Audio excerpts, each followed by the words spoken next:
Siguiente keynote speaker del día. Me gustaría presentar a otro gran amigo que nos ha ayudado muchísimo con todo el lanzamiento de la red Innova, nos ha aconsejado mucho, nos ha ayudado a armar el programa, ha colaborado muchísimo con nosotros. Quiero presentarles a todos a Enrique Das.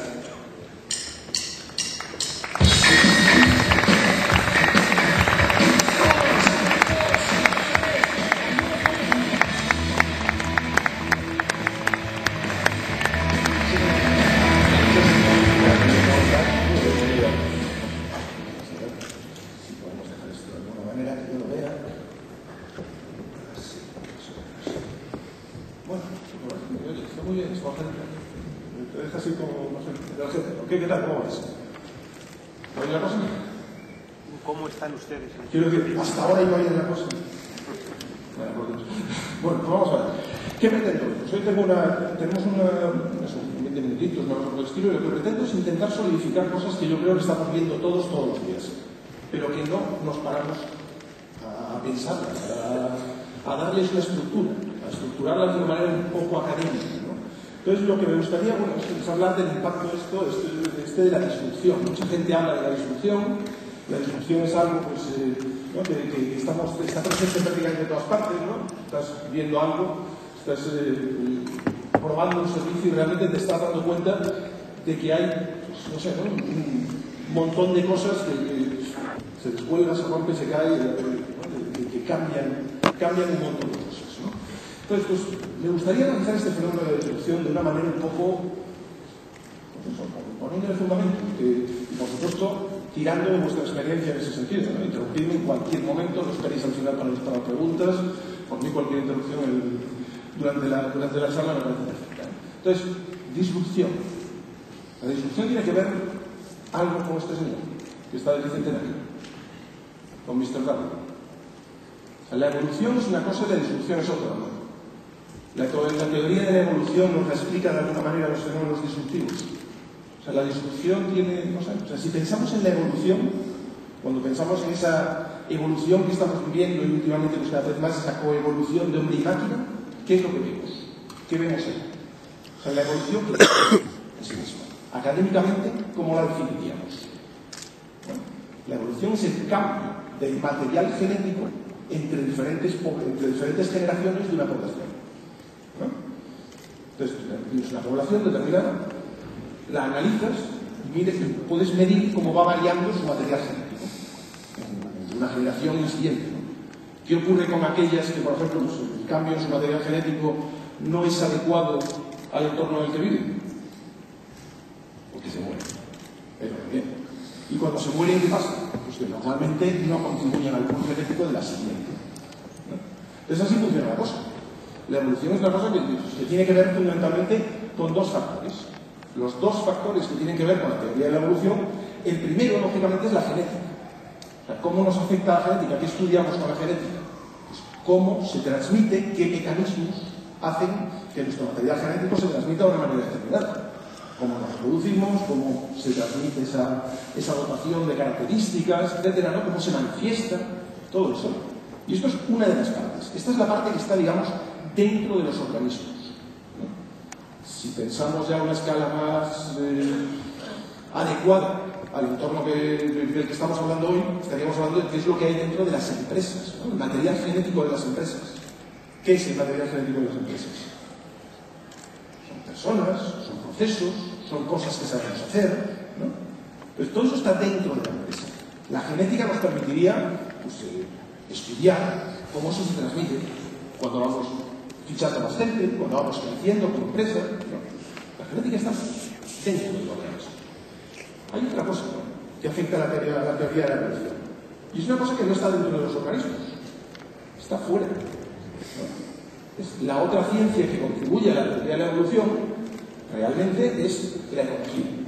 La ecología que estudia el entorno, el medio ambiente, ¿no? El ambiente en el que desarrollamos nuestras actividades. Entonces, fijaos que tenemos dos variables importantes a la hora de pensar en evolución.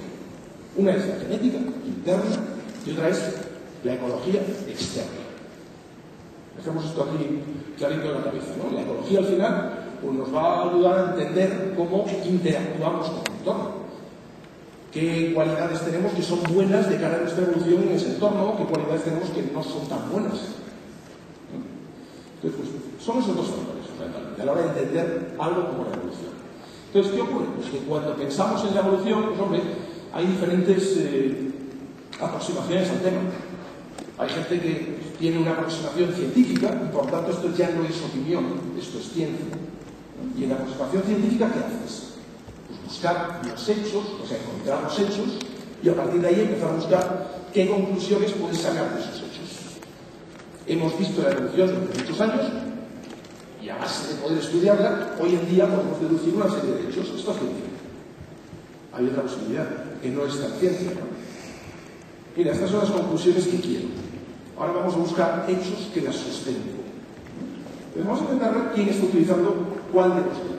Quién está utilizando un método científico para entender la evolución y quién está utilizando un método, digamos, creacionista para entender la evolución. Entonces, bueno, o a lo mejor resulta que estamos utilizando un método mixto.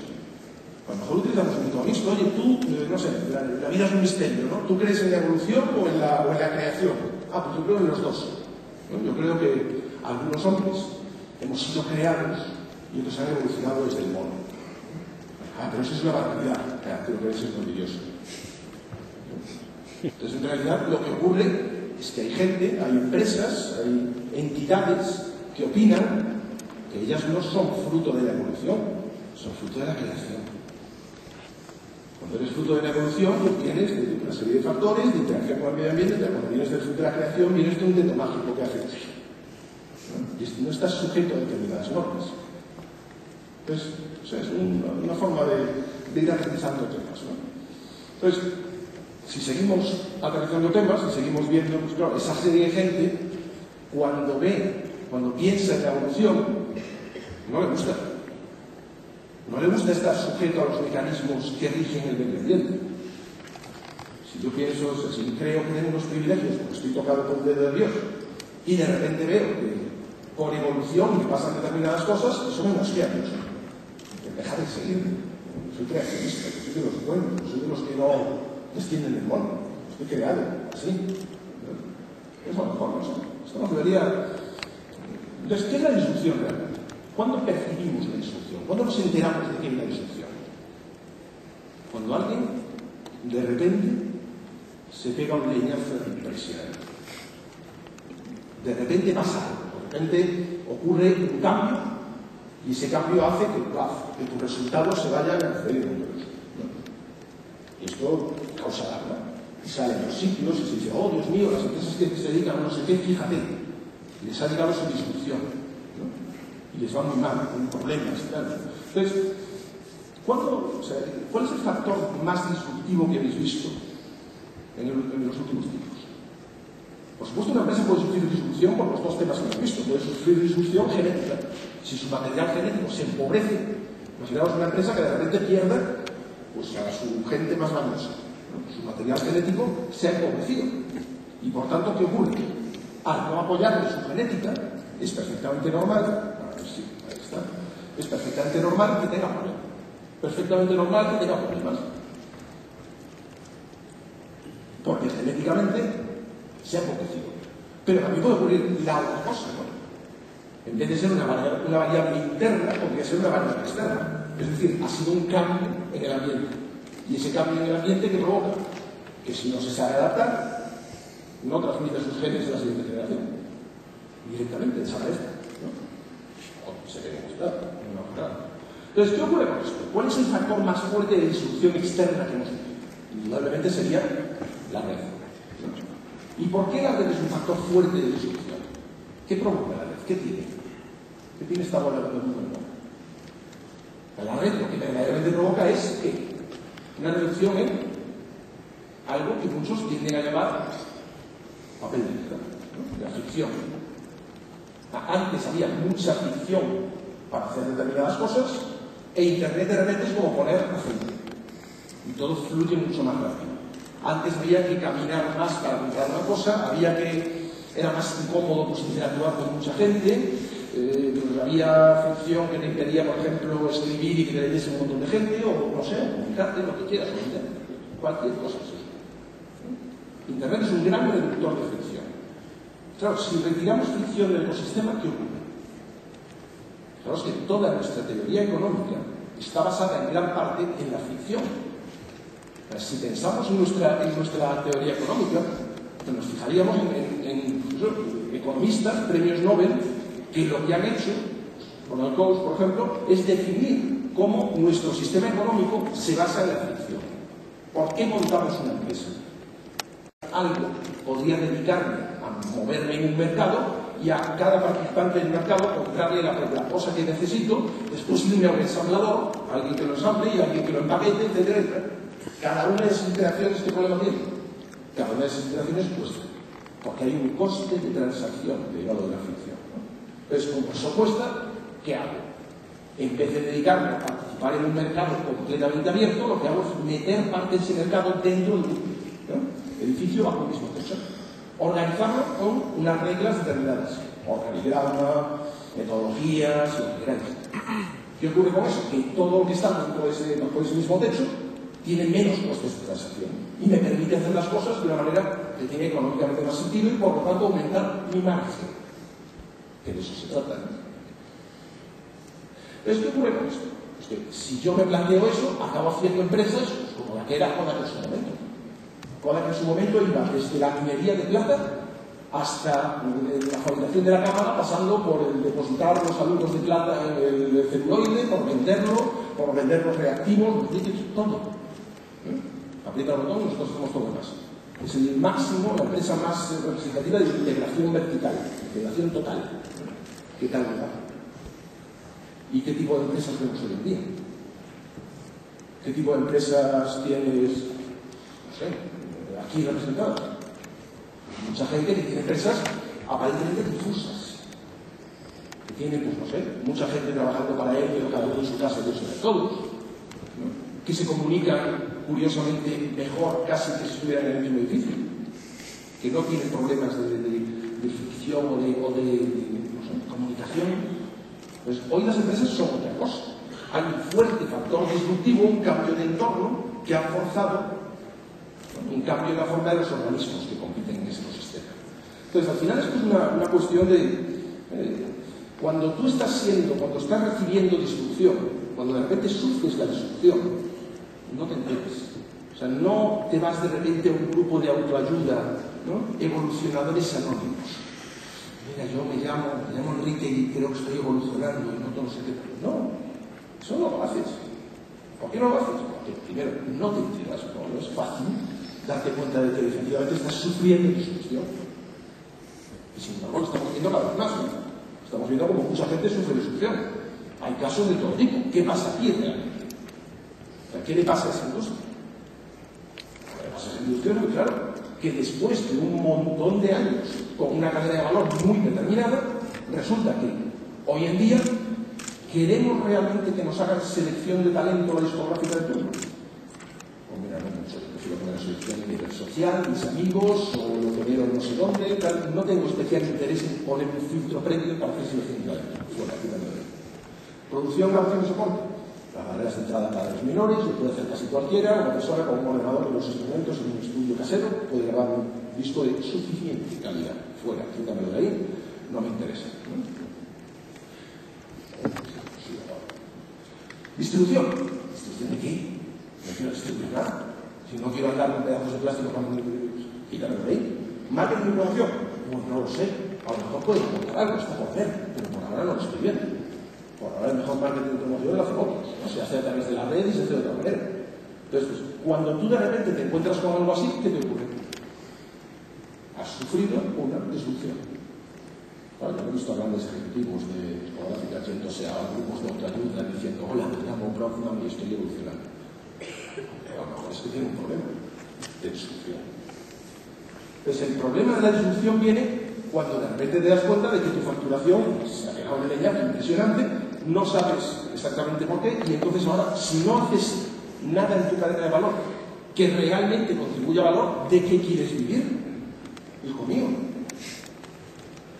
Porque claro, si lo que quieres es tener una vida en la cual nosotros te subvencionamos a través de lo que compramos de no sé qué, pues en fin, si cada vez que compramos un ordenador le damos nuestro generoso donativo a una empresa, a una industria, pues en fin, pues no sé, pero si para eso no te hace falta ninguna red de calor, ni nada. Puedes seguir viviendo el tiempo que quieras. Hay más ejemplos. ¿Qué pasa en el negocio de la prensa, por ejemplo? En el negocio de la prensa estamos viendo momentos durísimos.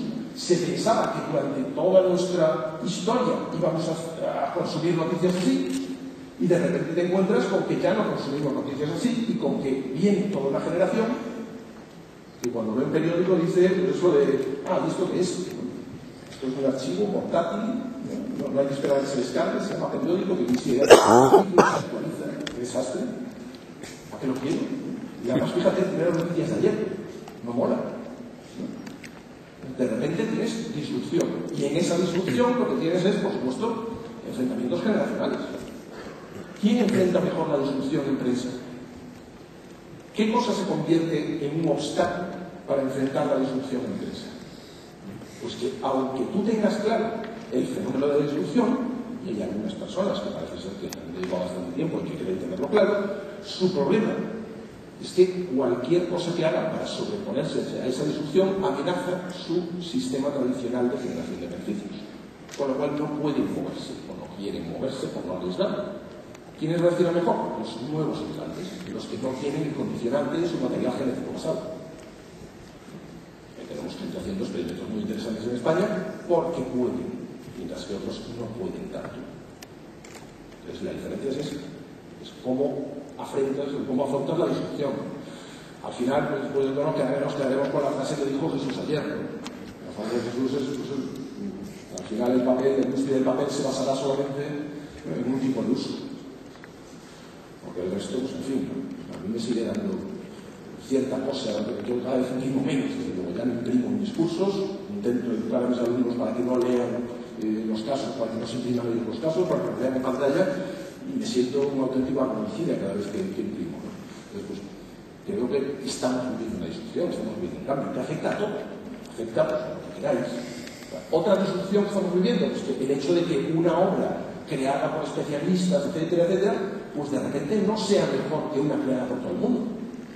Antes de Internet no podíamos pensar en montar una Wikipedia, porque para colaborar sería incomodísimo. Y como sería incomodísimo, acabaríamos lo haciendo. Si Británica no se da cuenta de que viene una disrupción y cuando mira Wikipedia lo único que dice es banda de aficionados. Pues pasa lo que pasa. De la misma manera que pasa lo que pasa en otros temas. Antes de Internet, ni hartos de vino tinto se nos podría haber ocurrido ponernos a colaborar unos con otros para hacer un sistema operativo. Ni locos. Cuando lo ven, ¿qué ocurre? Claro, que lo empiezan a considerar una amenaza. ¿Y por qué lo consideran una amenaza? Porque saben que hoy en día la mejor forma de hacer software ya no es como se hacía el siglo pasado, sino como se hace hoy. Distribuido, etc. Pues tenemos un problema, estamos sufriendo disrupción y hay que reaccionar. En este caso la reacción no está siendo del todo mal. Está poniendo la pila bastante bien en algunos temas. Entonces, como veis, hay un montón de ejemplos y estos son los más conocidos. Todos habéis hablado, leído, comentado, etcétera, de manera súper normal sobre la industria del software, la industria de la música, la industria de la prensa. Habéis visto un montón de análisis. Pero ¿y ahora qué viene? En el fenómeno del calendario de la disrupción, ¿qué hay ahora? Cuidadín, porque lo que viene ahora en el calendario de la disrupción es un poco más gordo. Empezamos a ver cómo ahora los siguientes en la fila, aquí en la puerta, ¿no? Disrupción, y los siguientes 6 que han en fila, ¿quiénes son? La publicidad. La publicidad hoy en día, ya lo estamos viendo y comentando, se comentó ayer en varios paneles, ya no es sostenible. Yo no estoy dispuesto a soportar publicidad a cambio de determinadas cosas, ¿no? Como comentó Julio ayer en su mesa. O sea, esto ya no es un mercado en el que somos machistas y escogemos. No, ahora somos igualitarios y vemos si nos relacionamos, si nos quieren o no nos quieren. Si nos dicen que no, no ven nuestra publicidad. Esta es otra de las grandes industrias que vamos a ver de repente como crash. Ya lo estamos viendo. Y a lo mejor hay algunas cosas que no son industrias. O sí, ¿sabes? ¿Qué pasa con la política? ¿Estamos viviendo la disrupción en la política? ¿Qué está pasando en Irán? ¿Y lo que está pasando en Irán es bueno? Yo, la verdad, como occidental, simpatizo mucho más con el cambio en Irán que que las cosas se queden como están. Pero la forma en la que se está llevando a cabo ese cambio, ¿qué indica? ¿Qué está pasando con la democracia? ¿Qué está pasando con...? Esto es sano, digamos. Esto es manipulable. Pues no lo sabemos porque se está escribiéndose según hablamos. Si estamos siendo víctimas de una gran manipulación o estamos efectivamente viendo cómo surge un movimiento espontáneo a través de una herramienta como esta, no lo sabemos. Podemos intuirlo, podemos intentar documentarlos. Estoy cruzando los mensajes con todos los alumnos que tengo en Telegram para enterarme, para verlo. Pero no lo sabemos. Estamos redefiniendo algo. Estamos viviendo la discusión justo como estamos viviendo la discusión. Por ejemplo, aquí. ¿No habéis notado que el capitalismo tal y como lo conocemos no es capaz de recoger gran parte del valor que generamos con cosas que hacemos todos los días? ¿Cómo explico yo a alguien, según la economía convencional que llevamos viviendo desde el final de la revolución industrial, cómo le explico yo a alguien que dedique una hora y media o a veces 2 horas a mi idioma? Y ese alguien me dice, ¿quién te paga? No, bueno, ¿por qué lo haces? No, porque bueno, verás, la generación de valor viene por aquí de esta manera indirecta, que no sé qué, etc. No hay una forma fácil de que el sistema capitalista recoja esto. No hay una forma fácil de que el sistema capitalista recoja el valor generado por niños o por el código abierto.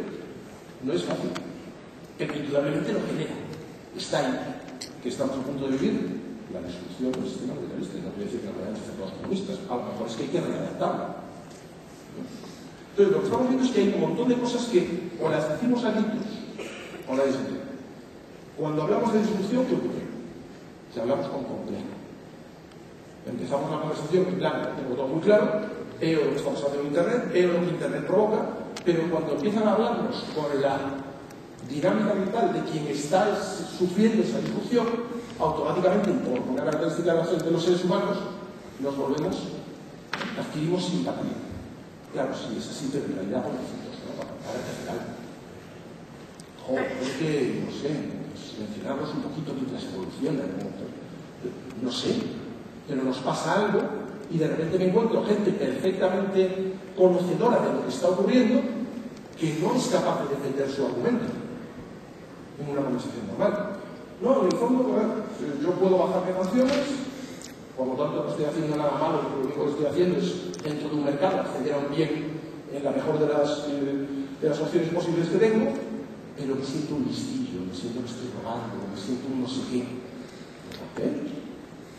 Bien, esto es un cambio de entorno, adáptate, no hay otra. Entonces, de repente nos encuentras con ese tipo de temas. ¿Qué es eso?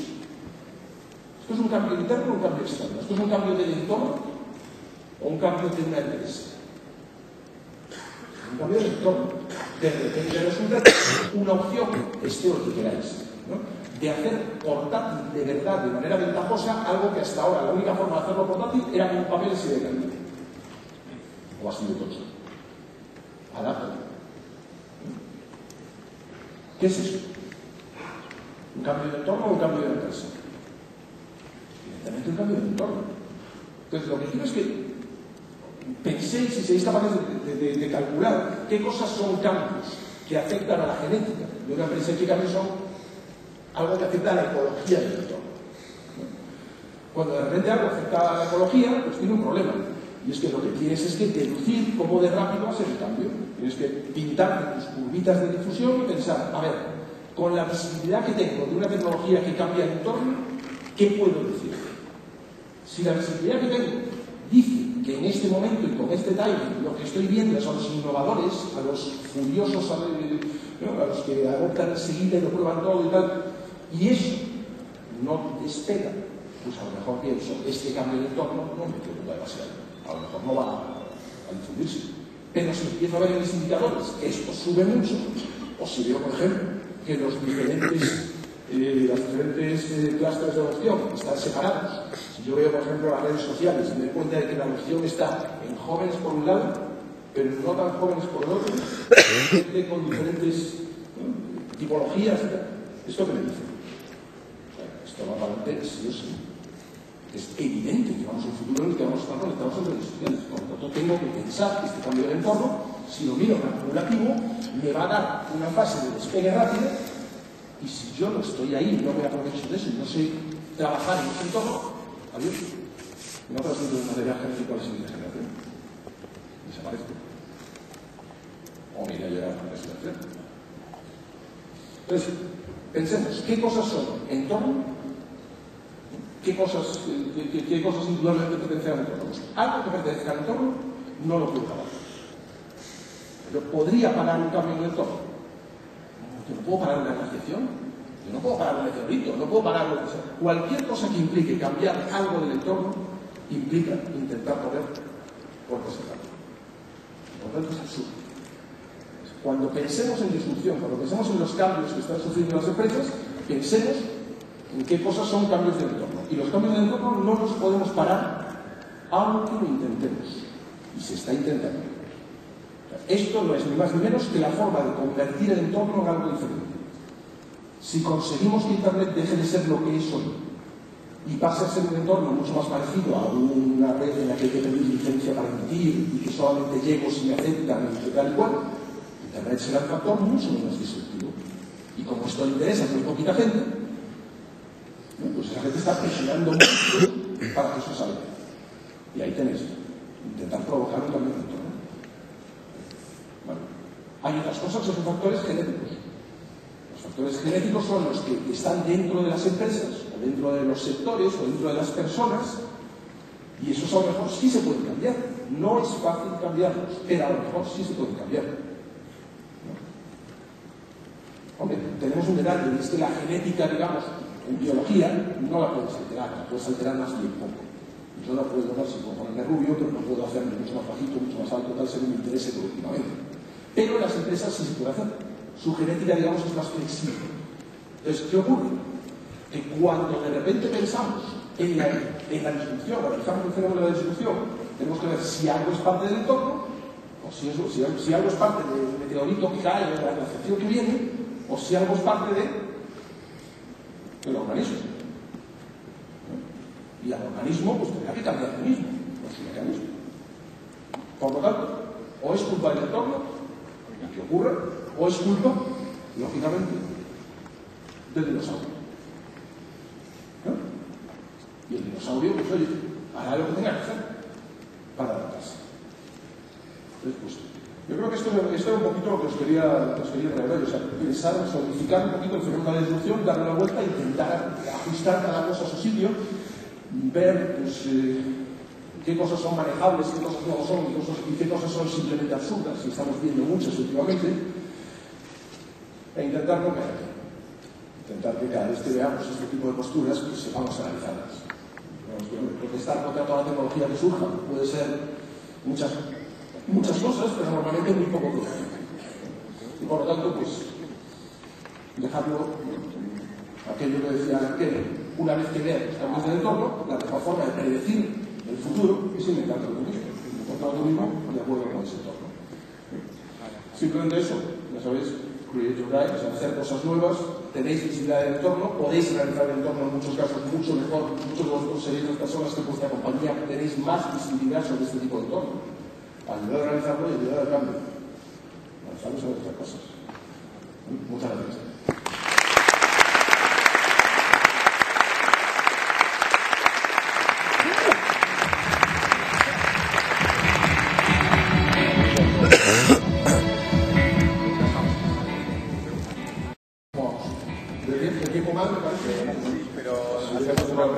Si te parece bien, si quieres hacemos 2 o 3 preguntas, por favor. Gracias. Hola.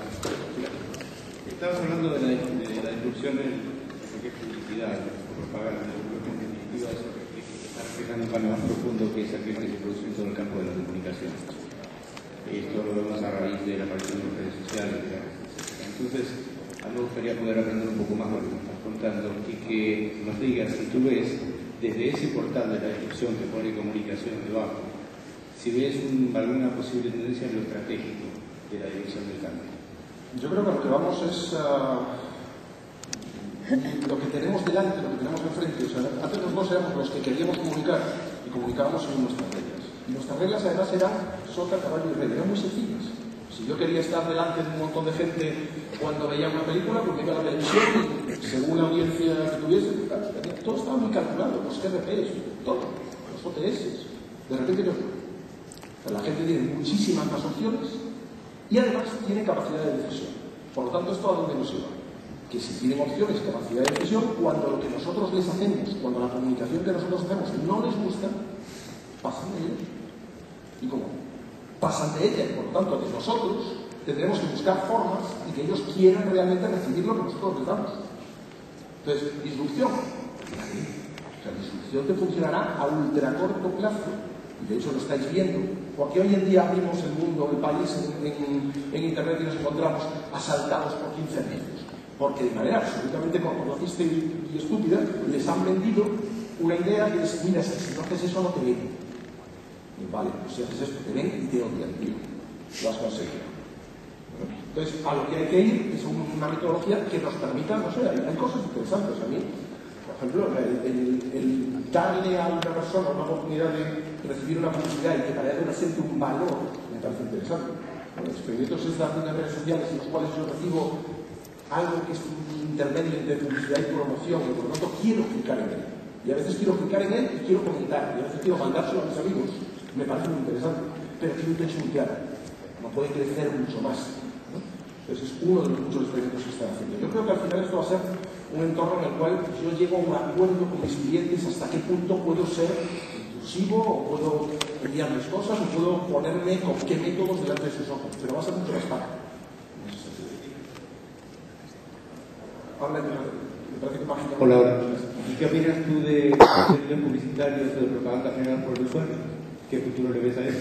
Mucho, pero porque creo que el usuario va a querer generar muchas cosas. O sea, lo que tendremos es que ver quién quiere hablar de qué y en función de qué variables. O sea, tú puedes contribuir, si te preguntan de determinadas marcas, hay determinadas marcas a las que tú les otorgas un permiso muy elevado, por la razón que sea.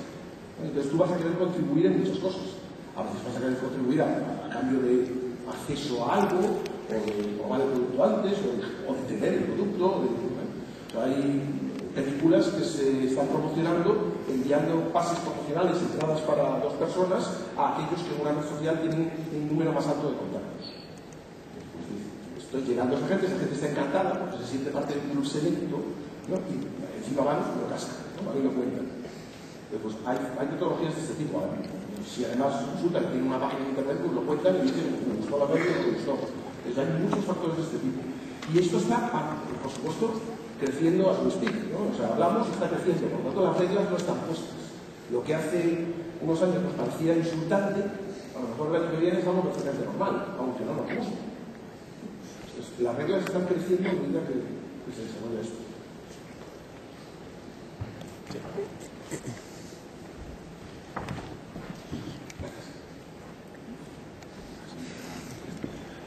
Gracias.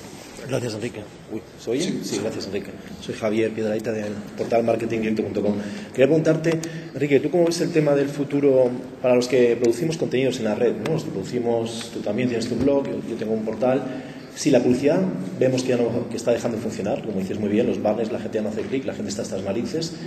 ¿Cómo, o menos, ahora tú dices, ¿qué futuro tenemos ahí? Es decir, tarifa cultural plana, 5 euros, que todo el mundo pague 5 euros a una SGAE nueva, europea, lo que sea, y así de esa forma pueda bajarse música, pueda leer nuestros contenidos, es decir, que es lo que también se está comentando en Alemania, o ¿dónde ves tú un poquito el futuro para los que hacemos contenidos sin publicidad? Yo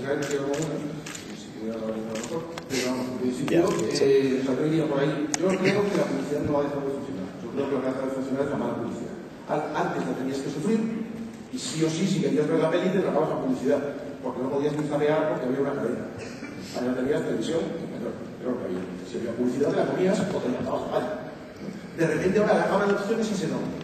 Pero yo sigo creyendo que existe con la publicidad. O sea, yo creo que meter un bannercito en mi blog, que mira, creo que es el tiempo, que no acepto cualquier cosa, que acepto solamente aquello que creo que tiene encaje o interés para un tío que vea mi blog, que lo acepto solamente en unos formatos determinados, que si quiere salirse, bailar por la pantalla o hacer ponerme música, lo mando a donde que quiera, no me importa dónde yo, etcétera, ¿no? Entonces, con esa característica, y en mi caso hay un privado, es decir, yo puedo hacer eso porque no vivo de la publicidad. Si viviera de la publicidad y tuviera una cosa de resultados que alimentar, no podría ser tan selectivo, ¿no? Pero, por ejemplo, cosas que están haciendo publicidad de blogs me parecen muy interesantes, porque creo que llegas a una audiencia que está muy segmentadita y que con determinados condicionantes habla contigo, genera contenidos para ti, incluso. Entonces creo que eso, o sea, yo no veo un mundo sin publicidad, veo un mundo en el cual la publicidad se tiene que adaptar mucho. Muchísimas gracias a todos.